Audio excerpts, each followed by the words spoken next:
শীত পড়তে না পড়তেই ছেলের এত সর্দি কাশি লেগেছে, আর কি বলবো। তাই ছেলেকে বললাম, পাশেই তো বাজার, একটু চিকেন নিয়ে আয় না। রাতের ডিনারে চিকেন স্টু বানিয়ে দেব, আর সাথে থাকবে পাউরুটি। খেয়ে দেখবি ভালো লাগবে।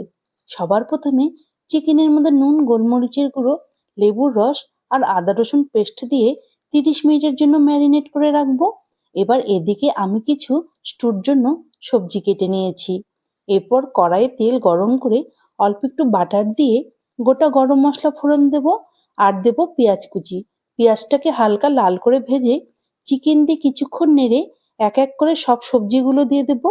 আর দিয়েছি রসুন ও আদা কুচি, স্বাদ মতো নুন আর গোলমরিচের গুঁড়ো দিয়ে নেড়ে চেড়ে পরিমাণ মতো জল দিয়ে ঢাকা দেব চিকেন আর সবজিগুলো সিদ্ধ হওয়ার জন্য।